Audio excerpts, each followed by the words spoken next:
Existe um lugar que o Partido Comunista Chinês não quer que você conheça, pelo menos não a verdadeira história desse local, pois há quem diga que essas estruturas são, na verdade, de uma outra era e teriam sido construídas por gigantes.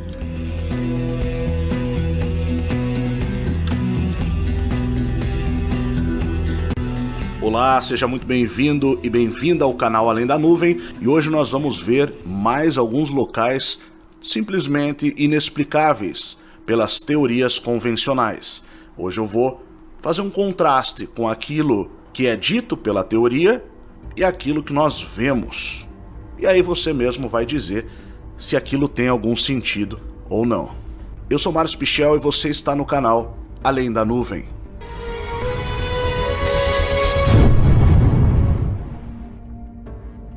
Um dos locais mais intrigantes, além da nossa floresta amazônica, evidentemente, é o chamado Norte Maior, o território que no passado teria pertencido à antiga Tartária, e mais no passado ainda, ou seja, antes disso, aos Hiperbóreos.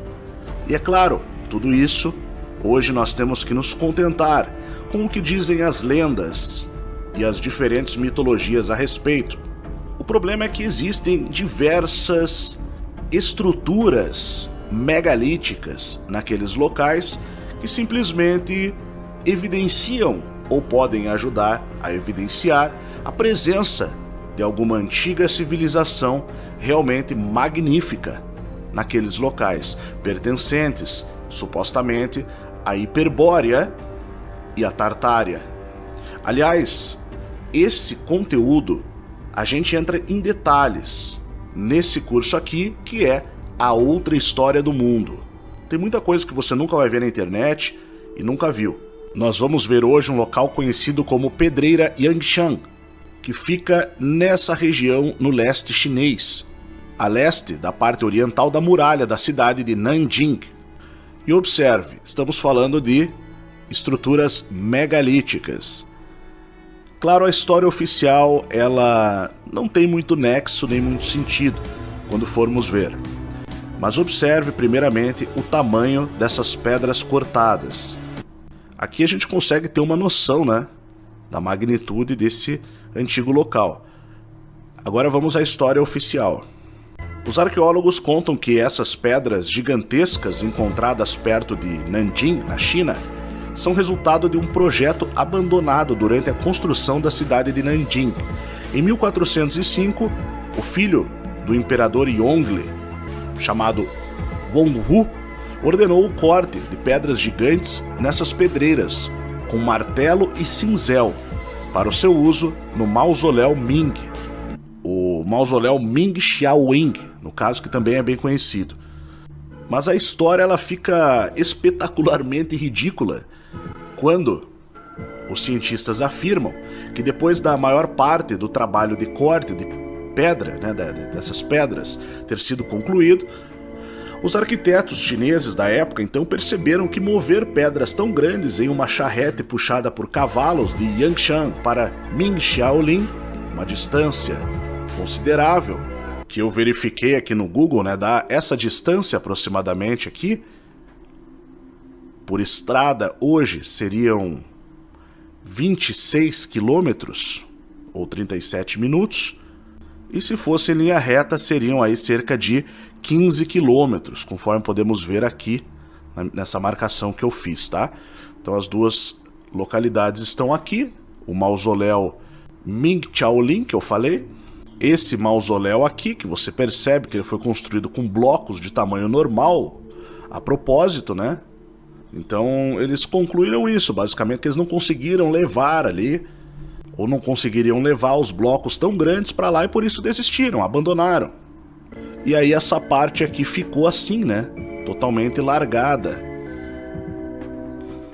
Que é basicamente ridículo, né? Isso não se trata de uma antiga pedreira usada para esse propósito, e sim um histórico local, um sítio histórico muito mais antigo, provavelmente de uma outra era, de uma outra civilização relacionada aí ao período da Grande Tartária ou ao período ainda da Hiperbórea. Se nós formos avaliar bem, a tecnologia é completamente diferente, os cortes são diferentes. Então algo iria ser construído neste local, ou foi construído, ou o que vemos são meramente as ruínas desse local. Agora, se a gente olhar de perto, é mais impressionante isso. Logicamente que pedras podem ter sido escavadas e retiradas, né? Uma vez que era um local rico em matéria-prima. E isso pode ter ocorrido, uma pedreira pode ter sido formada num período posterior, mas que é possível ver essas grandes formações ali, né? Especialmente essa aqui que nós vimos, né? Aqui por um outro ângulo também. E aqui você consegue ter uma dimensão do tamanho do local, nessa imagem com essa pessoa aqui ao lado. Aqui está escrito em inglês aquilo que eu disse, que a história do local conta isso, né, que o imperador, o filho mais jovem do imperador, Zhu, ordenou que 1000 trabalhadores e prisioneiros escavassem 3 pedras massivas para fora da montanha. E 8 anos depois eles pararam, que elas seriam utilizadas para construir um biche, que seria um memorial de um dragão tartaruga, Turtle Dragon Memorial, para seu pai. Mas teria que ter sido transportado em torno de 15 milhas ali, né, conforme nós vimos. A distância varia um pouco, mas entre 15 quilômetros e 25 quilômetros, né, na verdade. Se fosse uma linha reta perfeita, seria 15 quilômetros. Só que é difícil, né, se não tiver estrada. Então seria transportado para Nanjing, na capital do Império. Aí a gente olha essa formação aqui, tá? Como que ela está hoje, quando você olha. Aqui nós temos uma base, tá? Ela tem uma base de 30,35 metros. Para você ter uma ideia, né?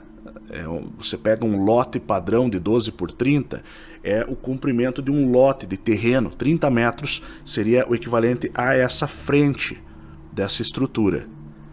13 metros de espessura e 16 metros de altura. E ela pesa 16.250 toneladas. É muita coisa. Uma tonelada é 1000 quilos, né? Então seriam 16.250 toneladas. 16.250.000 quilos. Só a título de comparação, o megálito de Baalbek, localizado no Líbano, tem 20 metros de comprimento, mas pesa apenas 1.650 toneladas. Ou seja, esse megálito da China é 10 vezes mais pesado do que o de Baalbek, que é considerado a maior pedra esculpida do mundo, oficialmente. Por dentro, esse buraco, visto bem de perto, você percebe que ainda parecem ter algumas formações encravadas, né, na parte do fundo, né, na parte da parede, conforme vemos aqui, naqueles pequenos vãos que nós vimos. Aqui a gente consegue ver mais uma vez. Essas fotografias, né, foram tiradas pelo explorador Michael Collins, que é esse que aparece aqui, tá?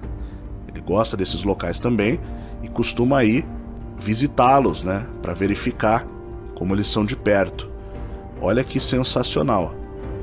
Olha o tamanho disso. Aqui a gente consegue ver também uma outra imagem boa, né, das 3 janelas, digamos assim, né, dessas 3 pedras que foram removidas, leia-se, com martelo e cinzel da época, né, dos anos 1500, ali, século XV, 1400 e alguma coisa, segundo a história oficial. Só que eles eram tão preparados, né, que eles não se deram conta que eles teriam que transportar e que eles não tinham tecnologia para transportar. E aí largaram a coisa toda. Aqui a gente consegue ver essas imagens, né, sensacionais. Aqui mais uma vez aqueles cortes na pedra. Desse lado aqui, né, essas 2 saliências que nós vemos. Aqui o local visto de cima mais uma vez. A perfeição dos cortes internos também chama atenção.